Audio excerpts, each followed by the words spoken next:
What's up, guys? I'm here with Kevin Kaufman, the co-founder of Group 4610 and co-host of the Kevin and Fred Show podcast, and one of the better leaders in our industry, who walks the walk. And the reason why I'm having you on, Kevin, is you guys have set a great example of how you can structure your business to have a lifestyle and an income that you want that isn't necessarily what the industry tells you want, that you need to do. So I'm excited for this conversation.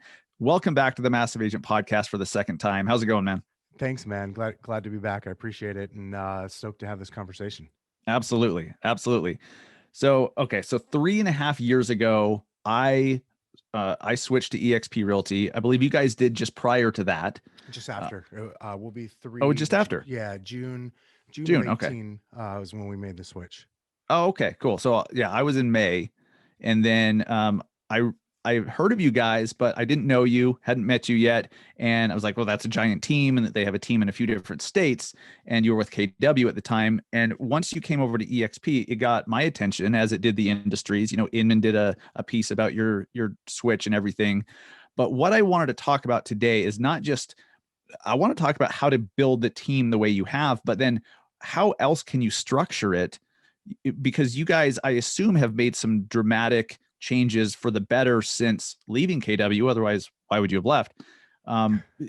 let's talk about that for a second. Like, for anyone that isn't familiar with Kevin Kaufman and Fred Weaver and Group 4610, you know, kind of describe your team. How is it set up? And let's go from there.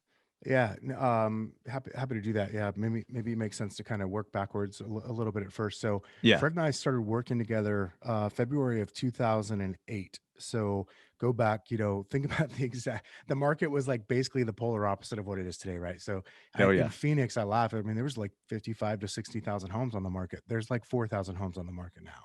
And Ooh. so literally the exact opposite of where we're at today. And so we were doing short sales, and we built our business that way. A lot of people, that was hard because basically, if you weren't doing short sales or REOs, you kind of weren't, you were selling real estate. Yeah. And we built our business kind of, if you're familiar with the millionaire real estate agent model, even though we were doing heavy short sales, we kind of built up using that model, right? We were very fortunate because we were so giving with our short sale information, and kind of started teaching, and really launched a video blog in 2009, right after Crush It came out.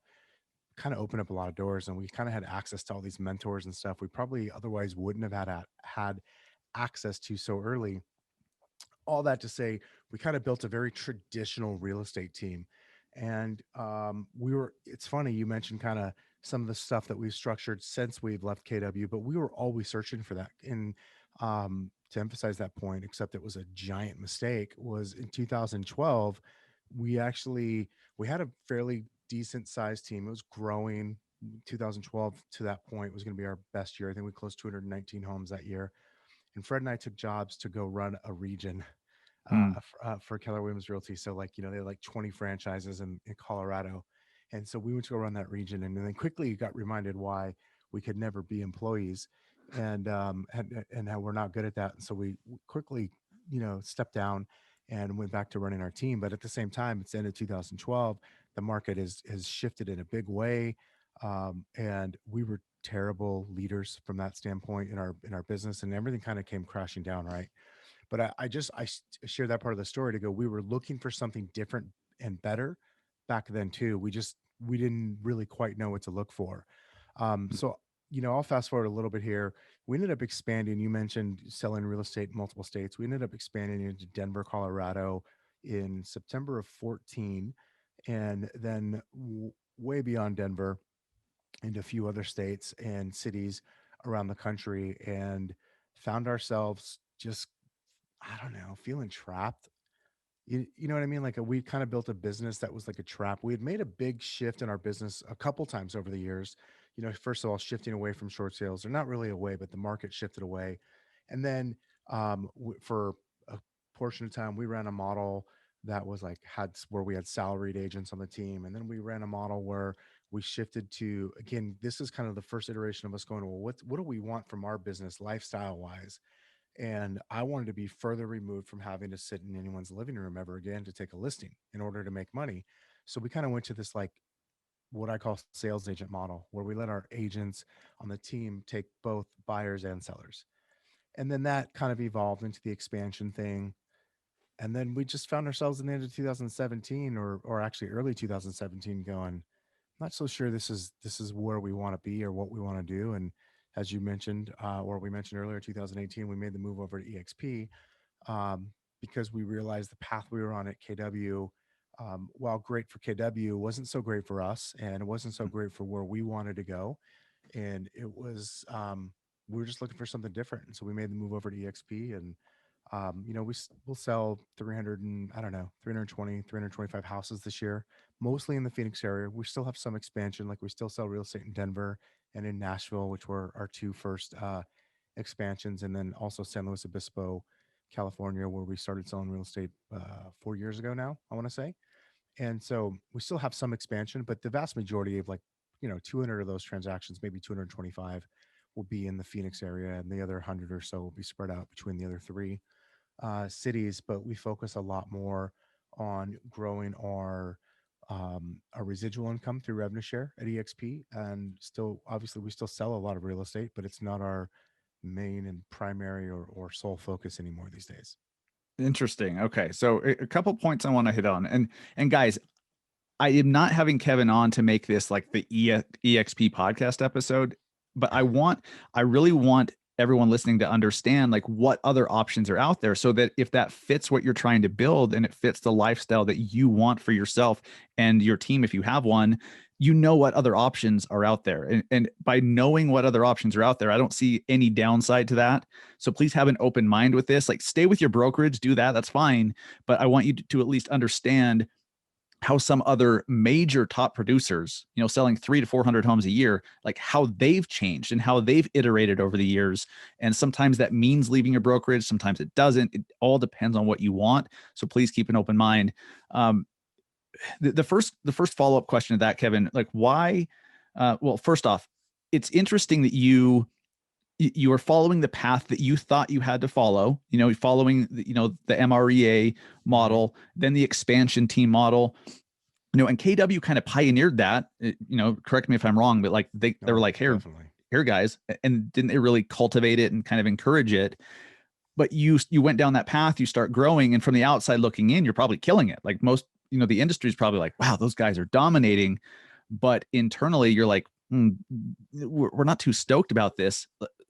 Were you following, or at what point did you realize, hey, there's another way, like that there's another lifestyle, we could structure our business and our lives this other way? Like, when did you guys first realize that maybe you weren't going in the right direction and needed to make a little bit of a switch? Like, was there a certain conversation or a certain pivot point, or was it just like a gradual realization of what else you could do?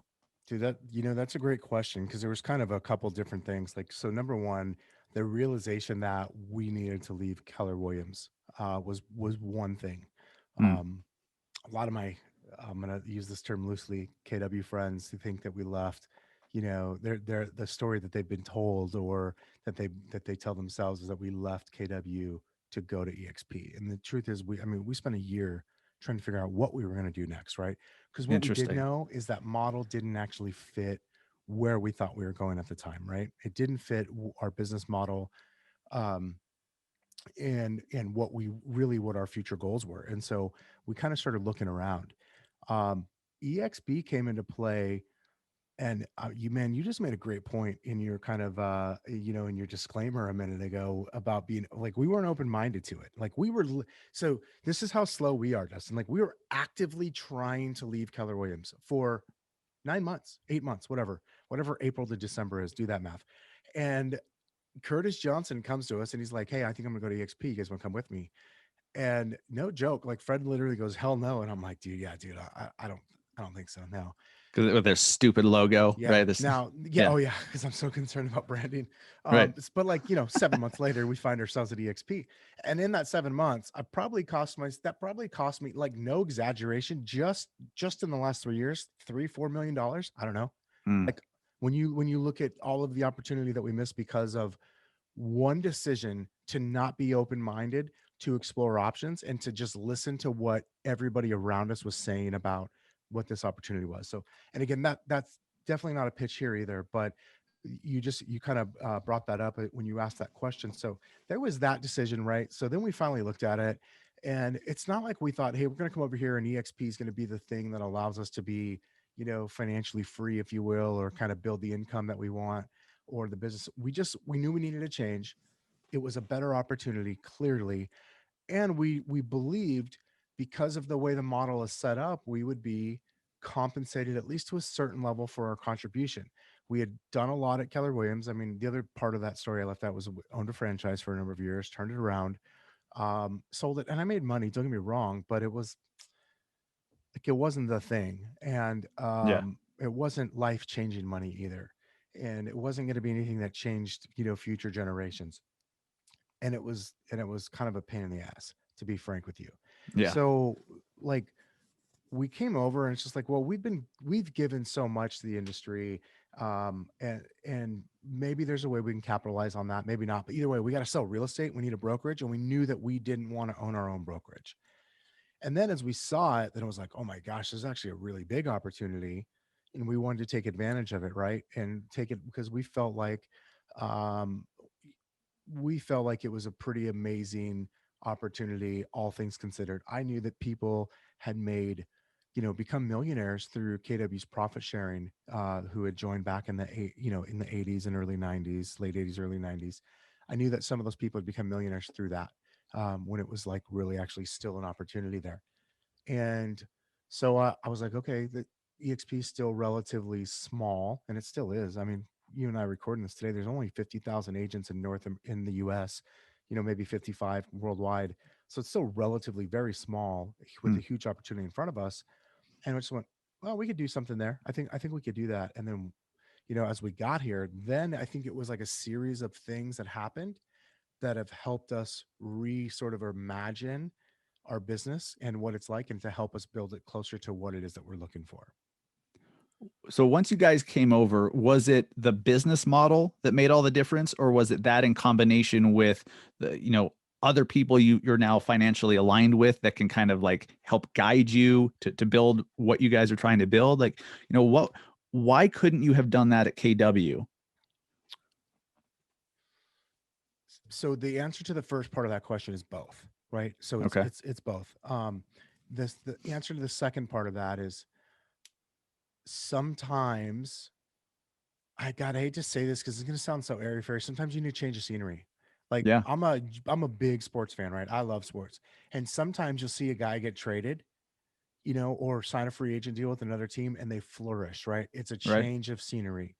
And so from like just I'm just now right now I'm just talking about our sales team, okay? Yeah. Like from our sales team perspective, it was that for us because we got rid of the corporate red tape. We got rid of the obstacles that come in. This is not a KW thing, this is a franchise thing. We got rid of the obstacles that come along with the franchise system, and that allowed our business to sort of, number one, it took some tension off of it. Number two, it instantly made it more profitable, not just for Fred and I, but actually mainly for the agents working in our business. Hmm. And then it allowed us to kind of sit back and go, oh, okay, and sort of reimagine what it could look like. And then we started to evolve it. And I'll say I always give credit to Glenn and for forcing the conversation of having a virtual brokerage, because I mean, until 2018, I was like, dude, I want to see your butt in the office every day. Like we're practicing scripts, we're making calls from the office and then go out and do things. And then it was kind of like, well, dude, if I'm a part of a virtual brokerage, I mean, maybe I should just sort of behave that way. And so we sort of loosened up on that, right? And I'm going to tell you this because I think it's real easy, especially for my friends still at KW, to go, oh, production go, they left because they weren't making any money, or production's down when you leave and go to an EXP. I mean, technically we're selling more houses, I'm sorry, fewer houses today than we did at our best year ever. And we're also making more money than ever, keeping more money than ever. And our business, and I'm just talking the sales team here, not talking revenue share. I'm not talking stock. I'm not talking about the other things that come out of this company. Our sales team is the best it's ever been by a mile. By a mile. It's not even Wow. close. What do you think is a is the biggest contributor to that? I mean, I think the change of scenery, that's a real thing. Like Yeah. I work from home, in this little basement office that I have here. But sometimes I need to get out of the house and go to a coffee shop or go to the Regis office, and chill at the lounge for a minute. And just the change of scenery can help refresh. And so I know what that is. And like if you move from one house to another, like that changes everything about your life, just that change of scenery. So it's the same concept. I don't want to minimize that, but I think that, and I want to hear your answer, but it sounds like by, let me back up. So many team leaders are focused on, how do I do more? How do I do more? How do I do more? And there's not much thought or not enough thought to what's best for the group. Like, how can I help my agents to have the lifestyle they want? How can I give them more options to build wealth? How can I, so, to take it from there, man, like Yeah, what was it, do you no, think? that's a great thing. So I'll tell you, we had some guidance along the way in sort of that year of discovery of figuring out what we were going to do post KW. And one person gave me some great advice. He's like, think of it as like a marriage, right? So you're looking for your forever spouse. Like, what are the have to haves?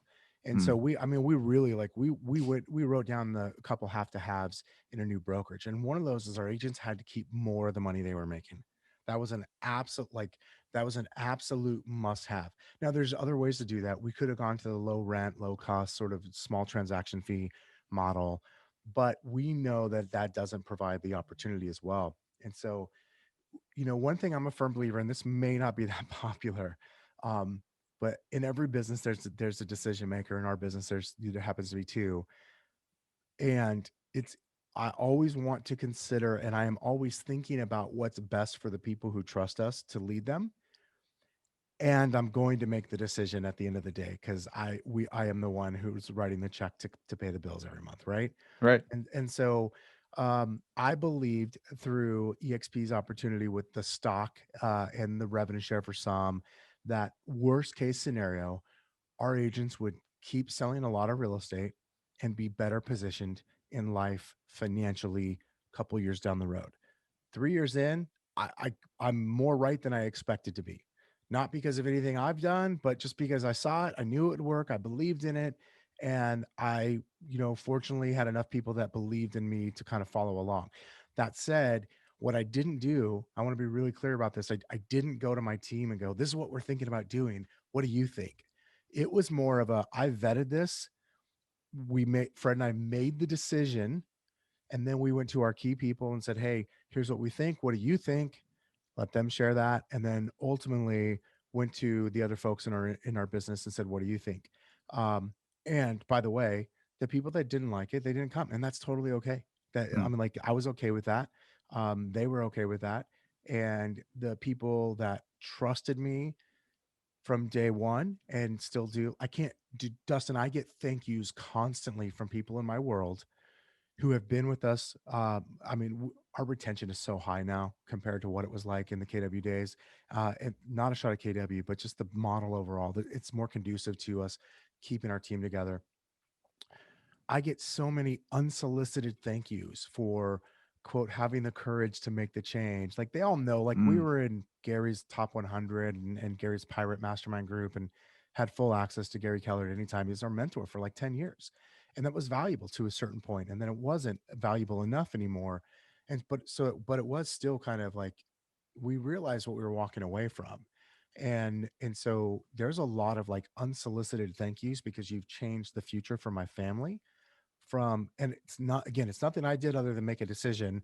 Then they had to make the decision to trust me and Fred, and then things worked out, right? And so yes, we've got to think about those people who trust you, and you've also, at the same time, you've got to trust in your ability to make the decision that's best for you and your business, and then move forward from there.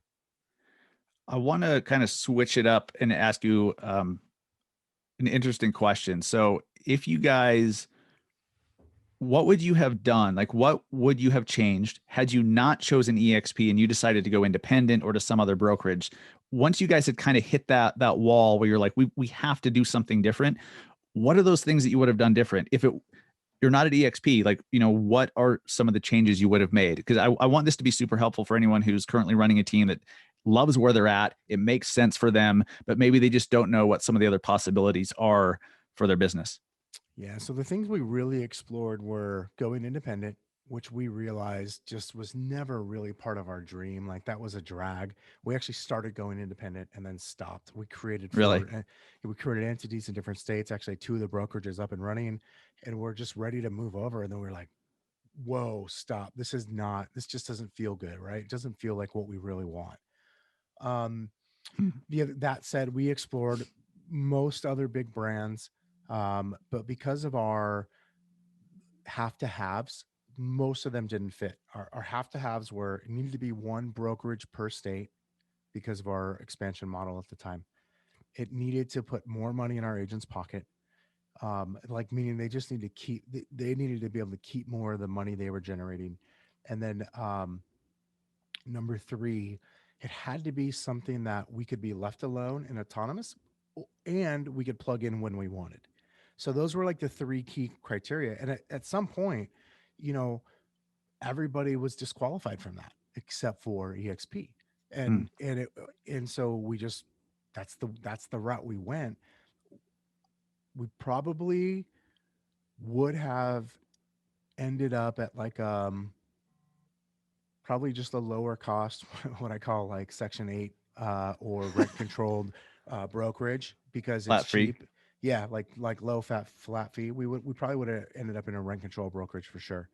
And but ultimately, obviously, uh, we didn't. So what is it about independence, starting your own brokerage that you like, you were about to do it, you did start doing it. Why was that not the right way to go? Combination of risk and expense. Hmm. So like the risk of being the brokerage owner. First of all, anybody who's ever owned their own brokerage knows that they do take on an incredible amount of risk for the activities of other people. And I'm always like, okay, the risk. I'm okay with the risk. I'm pretty, but the reward has to be a certain proportion, right?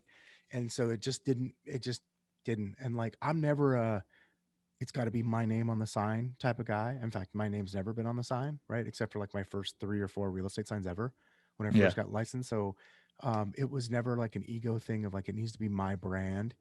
Um, so I would say the cost, the risk, and then more than that, kind of like the how hard it would be to just kind of manage that. Like it was hard enough running an expansion team inside of someone else's system. So a whole other level of like now we're going to own the brokerage in these other states, and it just wasn't worth the headache. At the end of the day, it just seemed like way more trouble than it was worth. So I mean, that was the thing where we went like, hold on, what do we do? Why are we doing this? We realized we were doing it because we were running away from something we didn't like, not because we wanted to do that. Interesting. It, when I first got into real estate, this was before teams really became a thing in what, like the early 2010s, that I thought that literally the path to success was sell a bunch of homes, become a broker, then start your own brokerage. And so that's what I was moving towards. And then KW really starts to teach the industry about the team structure. And I was like, wait a minute, that's better. Because I don't have to have my own brokerage. I can let the brokerage handle the legal, all, the payroll, all the bullshit, all the liability. And then I can just focus on sales. And then, everyone's heard me say this before. Then I realized the revenue share uh, structure of EXP made me realize I don't even need a team, or I don't need to manage people. I don't Yeah. need to provide leads for them. I just need to be a support, a mentor, and a coach to help them crush it. So that fits for me. It is very interesting to hear that I mean, you guys came to the same conclusion that many independent brokers have. They realize, and correct me if I'm wrong here too. There's a lot of people out there that have their own brokerage because they want to call the shots. They want ownership. They want their name on it, and that's Yep. totally fine. But can't they still retain full ownership of the whole deal? Just outsource the bullshit, outsource the time consuming, Oh, for sure. expensive stuff. Like, For I think that's sure. the misconception, right? Is if you close down your independent shop and join a brokerage, that you lose control or ownership. But is that true? No, I mean, you really don't. I'm sure in some scenarios you probably do, especially in like a franchise system or but the reality is, like I will not use any names. I got a lot of friends that still own independent brokerages. Hmm. A lot of the common problems I see is they make just enough money where it's okay, but they're addicted to it and they can't take a step back, even though they hate the overhead, they hate the risk. They don't think there's any sort of end game to it. They realize they're not ever really selling because if they sell, all they're really being done is prepaid with their own money, and then they have to stick around for a few years. So, like they're they all realize the problems but for some people it's truly the ego thing, and there's nothing wrong with that. And like if you insist on being at your name on the sign, that I'm okay with that. But I think that you should be really clear with yourself, at least be honest with yourself about why you're doing that, because especially in this day and age, to your point, there is no reason to have to handle all of that shit whether you go to exp or not, or a different brand. There's really no reason to do that. And I can't even imagine shouldering all of that at this point. Someone someone I really look up to in this industry is Daniel Beer out of San Diego. Extremely smart business guy. He just happens to run a very successful real estate team in San Diego. And I heard him say that, because he had an independent brokerage, I believe. And No, he, Kyle did. Kyle Whistle did, Daniel didn't. Yeah. Yeah, Okay. Dan was at KW where I was, but he was about to Oh, purchase a couple franchises right before he made the move, and then but Kyle's team basically operated as a brokerage. gotcha. Okay. So, and I've never had my own brokerage. I just thought, well, I don't want to be the broker. First of all, I do not want to be the broker. I don't want the liability. I don't want to have to deal with the payroll and the trust accounts and all the shit. I just want to focus on sales and growth.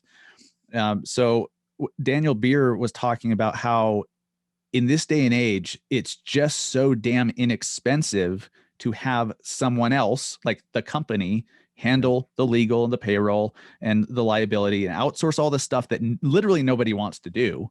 That, Yeah. that's not why we get into real estate, is to do that stuff. It's just so inexpensive to have the company handle it, so you can just build your team within a brokerage, and you still own your team. You still own the LLC or the S corp. You still have ownership. You still call the shots. And so when he said it that way, I was like, okay, I guess that makes sense. So I don't know. It's this evolution that's happened over the last 10, 15 years in this industry is really cool. And I feel like there's so many that are still just operating the way that it was 15 years ago, not understanding that, hey, there are better options out there. There are really good options so that you can define what you want your life to look like, what you want your team to look like.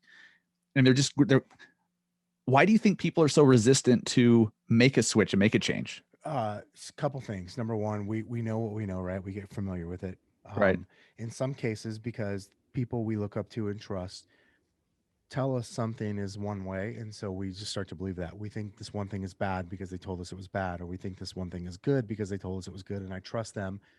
And I don't really ever put on my lens of like, are they saying that because it's true, or are they saying that because it fits their narrative, right? So I Mm, think you've got a lot of that. And I mean, let's be straight, dude. In real estate, even though technology is really becoming a bigger piece of of our world, um, as an industry, we're still pretty antiquated, right? So, and that starts with our thinking. And so, I think when you look at those factors, I think that that's a lot of the reason why. Like one of the things I think about is, again, going back to another sports analogy, but like if you look at the NFL or the NBA or Major League Baseball, over the last 10, 20 years, the players have done nothing but get more and more control and a bigger piece of the pie because they've realized how much control they actually have. They've realized that while they're the employee, if you will, they actually are in way more control than they ever knew. And so what you've seen is they continuously take more and more. Every time there's a new bargaining agreement, they take more and more of the money and more of the power. And they can do that because they bring that much to the table. Like, so I'm not here to say, I could actually, I could argue that all day long because I love the business of sports. But my point here is that they've realized that they have more power. Think about it this way. And I know you know this. I've never said this to you before, but I'm gonna real live here, Dustin. Like, have you ever talked to an agent about coming to EXP? They said yes. They went back to their brokerage, and their brokerage made them such a sweet deal that they stayed there. Yeah. Yes or no? Oh yeah. That's happened, right? Oh, Probably totally. multiple times. Yeah. I've lost count of how many times that's happened. Here's the question I have. And in most cases, it's they're willing to take a loss. Like, it's not just like, hey, come back, you could be here for free for a year or two, but like, I'll also pay for this and that, blah, blah, blah, blah, blah, blah. Here's my question. If that broker or that brokerage or that franchise is willing to take a loss on you, they're willing to spend 15, 20, $25,000 of either actual cash or lost revenue in order to keep you in that building. What does that tell you about the value that you have as an agent or broker in your local community? Great It point. tells me that it's a lot, like that's a lost leader for them. Hey, if I can retain Dustin, then all of the other people he has some influence with in the office, they're not going to leave me. They're going to stay because Dustin stays, right? I mean, they used to at KW. I mean, they used to teach on the other side. Like, when you go to launch a new brokerage or a new franchise, you build around what they call a core group, right? And they've got to be these agents. We didn't use the word. The first guy that was like the owner, the OP of the first KW I joined. He called it. You had to be valid, right? They had to be valid in the local community, right? So if you're valid, what that meant is like good reputation, a lot of production. People look to that person, right? Because when you have those people in your brokerage, other people want to be there. Right. And so if they're willing to write you a check or at least like not even receive income for you, so operate at a loss just so you stay there, what does that say about the value that they believe you bring if you were to leave? Because you were to leave, what that means is they understand that us as agents, brokers, or think of it again, going back to my football, basketball, baseball player analogy, if we go, we know that other people will follow and we could actually, that would actually be good for us and our business just because of the model at EXP versus the current model that we're involved in. That's a great point. You're right. It's wild how much money flows upwards out of the average agent's commission, Oh, at dude, these we're all traditional part of brokerages. everybody's part of a revenue share program. Every agent and broker in America is part of a revenue share program. It just so happens that EXP actually shares that with the agents and brokers, and the Ah, rest share it with their regional franchise owners or just the ownership group, whatever. But we're all like, let's be really clear. Everybody in this industry is part of a revenue share program. It's just that EXP has a bad rap for it because they're actually, giving literally billions of dollars back to the agents. right. That's a great point. Like, if you're splitting 30% of your commission with the company, where the hell does that go? You Funny know? story. Funny story. I told you we expanded into Denver in 2014, and with this gentleman by the name of Aaron LeBeau, a great guy. Love Aaron to death. We're still in business together through EXP. He's running his own team now.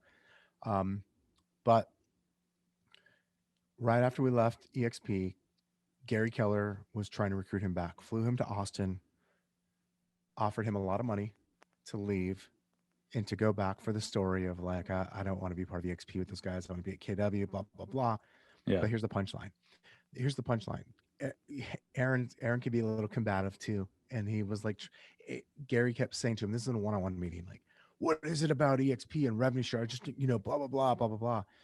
And every time Aaron would try to answer him, he'd cut him off. And at one point he said to Aaron, it's nothing more. That's just nothing more than a transfer of wealth. I was like, yeah, no shit. Exactly. That's exactly what it is. Thank you. That's exactly what it is. It's a transfer of wealth from the dinosaurs or the people that got here first and wrote a check and now own a region or own a franchise or own a territory, who made a capital risk. I will not take that away from anyone. But like, just because you got there first doesn't mean I shouldn't have my opportunity too. Great point. Transfer of wealth. Exactly. I mean, shit. This is the exactly. guy that says equal opportunity, unequal reward. Yeah. Yeah. Yeah. You mic drop on yourself, dude. seriously. Wow. Wild. You talked earlier about the opportunity cost of waiting to switch, waiting to restructure your business, waiting, either waiting or just not making any changes at all. And I spoke about this on the last episode or the one before that. Like, that's still a cost. If you don't do something, there's still a potential loss or expense or cost to that. Oh yeah. That you have to consider. Like, if you're a serious person, a serious business person, even if you're like a half decent one like me, maybe even less than halfway decent at business, you have to consider these things. And when I first saw what was possible at EXP, I waited a year because I kept telling myself reasons why. Oh, I love that, but not right now. Because I came from I was at a flat fee brokerage. It was only $500 per deal, and then I had to go to an 80-20 split, up until the cap, Dude, and it's I tough to didn't go crunch the from numbers on it. Section 8 housing or rent control into buying your first house and making a bigger mortgage payment than you made at your government controlled rent. And Mm, that's so when you move from that model to any split model, even like a KW or any of the other companies that do splits, like that's a big change, right? Because like most people are there because they don't find value in anything other than the broker support.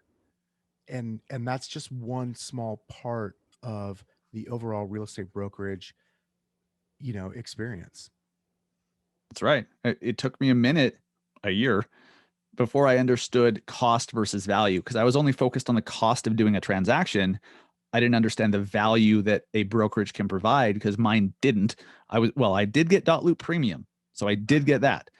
Um, That is so huge. I mean, that is definitely huge, man. So I'll tell you this too. So here's the other thing, and it is kind of like this kind of goes backwards to a question you asked about, but it kind of come back around. Like, why do people why did it take you a year, right? And why did it take me 6 months after I heard about it to even look at it? I mean, like once I actually looked at it, I was like, oh yeah, we're going. Like it was instant. Like we were there in 4 weeks, like from first considering it to moved. And the reality is because there's this part that we can't really dive into in this conversation, but it's psychological. Like there is so much psychological that won't allow us. So like when we're recruiting, right? And we can be talking about real estate or not. Most people tend to recruit towards the future, like what you could be going, what the opportunity is, right? Like come to my company and you can have X, Y, Z. The problem is that works with such a small percentage of the population. What we really have to do first is figure out what is holding them back. Why are they in their current decision? Because let's face it, most of us are wherever we're at, the job that we're in, the brokerage that we're at, the profession that we do every day, because one day we made a decision. And that decision was probably after we probably said never again to something else that we don't want. Like we got fed up at something, right? I got fed up at being an employee, so I decided to become an entrepreneur. I got fed up at working for this broker, so I moved to this broker because that was the first one there. That's why it's so powerful to just be the second option. That's why lenders and brokers are all so great at being the second option, because eventually most people will make a move based solely on I'm fed up. And yeah, so what we have to understand is like there's the psychological impact, and like this is where becoming a master recruiter, like the things you have to dive into is psychologies, because you've got to figure out what is it, that thing. Like you heard the saying, like once you see it you can't unsee it with the exp model. And that's true. Anybody that knows math or has access to a calculator can see the numbers. But the problem is you can't actually see it until you're ready to see it. So I mm, could show you the math. I can do the spreadsheets. I can show you what the icon agent, or I could show you all that. Or I could show you even how another brokerage is just cheaper. Maybe there's no upside to it, but it's just cheaper. The problem is until I address the real issue, which is my identity and the psychology for why I'm even in the decision I made in the first place, I can't even have that conversation.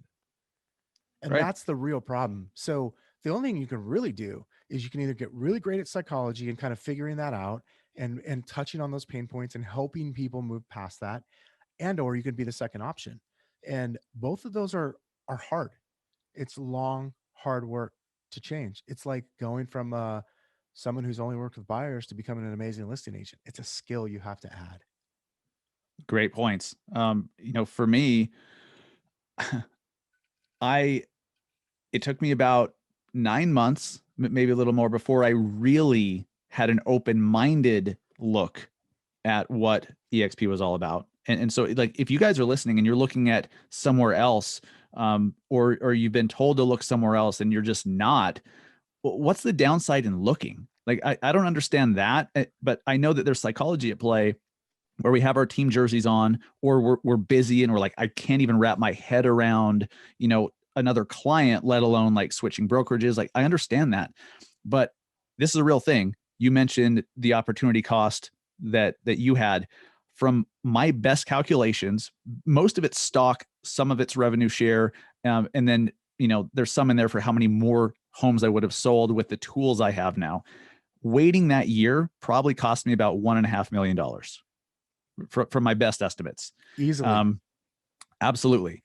And so like, it taught me a very valuable lesson. It was an expensive lesson, but an important one, that, looking at other options is not a negative. Like that's, you should be. If you're somewhere and you're happy, well, why not be looking to see what maybe you can incorporate into your current business? Maybe you can just learn something from another model that makes what you're currently doing even better. Or Yep. maybe you realize you're in the wrong seat and should be somewhere else. I don't know. And you don't know. I mean, but the only way to find out is to drop your guard, take off your team jersey for a sec, have an open-minded, honest look with somebody, and get some guidance from someone who knows what the hell they're talking about, someone that you look up to and respect, and look, because you may find out that this is what's funny. People may find out that where they're currently at is actually the best thing for them, but Yeah. then they're always going to have that curiosity. If they're not looking, they're always going to have the curiosity, like, is there something better? Is the grass greener? Sometimes it is, sometimes it's not. But how the hell do you find out if you don't look with an open Yeah. mind? Yep. And if you know who you are and what you're going after, it's not that hard to look and figure out pretty quickly if something is in alignment or not with where you want to go. It's really not that hard. I mean, that lesson has forced me. I've definitely become a whole lot more open-minded about my business, and I've just forced me to go. Like, the question I keep asking myself is, why do I think this? Like, Yes. why am I thinking what I'm thinking? Like, why do I say that word? Why do I say this thing? Or why is this really my belief? Like, is that belief my belief? Or do I just think it is because I heard someone say it, or I heard a lot of people say it over and over again? And so I've adopted it as mine, even though I haven't actually critically thought through that. And yeah, it's like, to your point, take off the jersey. Like, the jersey we should all be worried about is the one. It's like the opposite of a sport, of a sports, of a professional athlete. It actually should be the one with the name on your back instead of the name on the front, right? This should be about your family, or whatever your North Star is, and not about the brokerage that is your broker. Like, I'm not, dude, I'm not even that way about EXP. Like, Right. I love EXP. I love everything that's brought to me. I believe that Glenn saw something that needed to be different, and so he created something different. He didn't he didn't say we need to get rid of realtors. He didn't say we need to get rid of brokerages. He said this needs to be done differently, and he did it, and he created something better. And I believe that if there was something better than this, Glenn himself would probably be gone, because he's not, I don't even think Glenn's attached to it, because it's not about the jersey. It's about us as agents and brokers having the best opportunity that is possibly available to us in this industry. In an industry full of people that retire or die broke, Right. in tax debt, with no retirement, like, the system needs to freaking change. It And absolutely Glenn does. changed it. Yeah. Yeah. And when I've heard this a few times recently, when was the last time you were invited to a realtor's retirement party? Yeah. It's Yeah. called a funeral. Curtis says that all the time. He's Right. like, agents don't retire, they expire. That's right. And Yeah. it's wild. Um, I hope that everyone listening can just, be open-minded to what else you could be doing and other ways you can structure your business. Find somebody that has a business that you want, that they're doing Yeah. things the way you want, that they have a lifestyle that you want, and make sure that you really want it, not just what the industry tells you should want. Also, make sure you might like if you're gonna model. Like I'm a big believer in modeling, right? But if you're gonna model someone, like maybe dig past the first layer. Like make Yes. sure they actually have something that you desire. Because if you could peel back the onion a couple layers and then go, I still want that, then now you're on to something. Now you're on to someone that can help coach and guide you. Yes. Great point. I mean, the number of homes sold, that that's like That should that's be the first way layer. down on the list. That should be like E- way down on the Exactly. list. And I meet people like this all the time, Kevin, and I know you do too, that they're selling a shitload of real estate, but they're miserable, they're depressed, they don't have time for their families, they're in debt up to their eyeballs. But if you look, oh my God, they sold 700 homes. Their health is shit. Oh yeah, Their relationships are shit. They work all the time. Their business, by the way, so many times is not nearly as healthy as it looks. I yeah, know. I've been in the room with these people, like, and there's been times where we've been there. Like, I'm not trying to say I'm above that. I'm just saying, like, we've got to ask those second level and third level questions to get beyond that first layer. absolutely. Dude, I've enjoyed this conversation so much. I think this is going to be really helpful for at least for those who are looking for better ways of structuring their business and their life. Um, I think we accomplished the goal today is just to let people see what else they can do and, Yeah. open their eyes a little bit. And like you said, man, like once you see it, you can't unsee it. And that's true. Look, my mentor, Clayton Getz, tells me this all the time.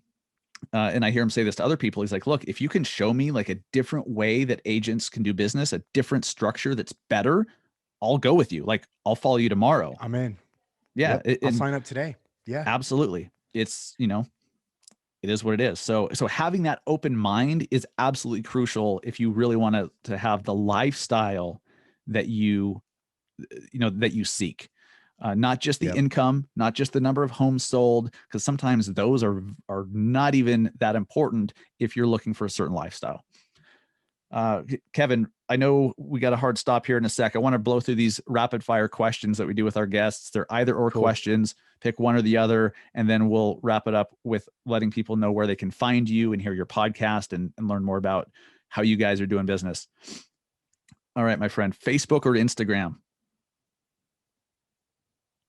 Oh, Instagram's on my phone, but I prefer Facebook. I just can't have it on my phone. Okay. Too much of a time suck on your I'm phone? not sure I answered that question. No, it's insightful actually. I like it. Yeah. Okay, so Instagram or LinkedIn? Instagram. Books or podcasts? Podcasts. Podcasts or audiobooks? Podcasts. iPhone or Android? Come on, that's not a real question. iPhone. There's some weirdos that actually say Android. So It's because they're closed-minded. exactly. Alexa or Google Home? Neither. Burgers or pizza? I think burgers, but like I just can't eat a bun, man. Like bread just doesn't agree with me, and Yeah. so. But I'd still say burgers. Maybe a burger like wrapped up in a pizza. That sounds good. Good God, that sounds good. And I'm sure it's out there. I I might have just to now do a thought of Google it. search. I've never thought of that. Yeah. I mean, they have sushi burritos and Why stuff, and I've not? seen like donut breakfast sandwiches. So I'm gonna have to Google search this, Kevin. New York or LA? LA, despite the fact it's in the state of California. Right. That is a pretty Oops, did I say major. that out loud? Yeah. I don't know. That's a pretty major mark against, but I get it. Are you from LA or something? Like you No, seem to like all these. I'm from Northern California originally, but my dad was a Dodger fan and a Raider Okay. fan. And so, yeah, and the Lakers just came naturally because that's what I got to see when I started liking basketball. Yes. They were the only team I got to watch on TV. Love it. NFL or NBA? NFL. NFL or Major League Baseball? I can't pick. I refuse. It's like asking me to pick between my kids. No way. All right. Mountains or beach? Beach. Podcasts or vlogs? Podcasts. YouTube or Facebook Live?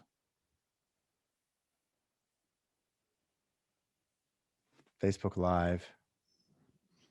Rich Dad Poor Dad or Millionaire Real Estate Agent? Rich Dad Poor Dad. Uber or Lyft? Both are great, by the way. Definitely. Lyft. Lyft. I'm throwing this one in for you. Delta or Southwest? Southwest. Come on, that's not a real question. Delta, get out of here. Southwest. I don't know how you fly Southwest when there's Delta. Like I don't get it. I what? I just don't. Salt Lake's a Delta hub, so I'm a Delta snob. I don't get the whole Southwest thing. Yeah, bro. I don't get the Delta thing. Fair enough. Gary V or Grant Cardone? Gary V. Nice. And what's the most impactful book you've read in your life? Ever In the history of Kevin Kaufman?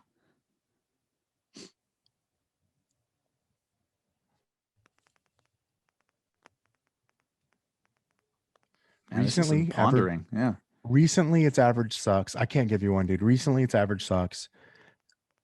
Of all time, it's either Moneyball or 4 Hour Work Week, followed very closely by The Road Less Stupid. Ooh, I don't think I've heard that.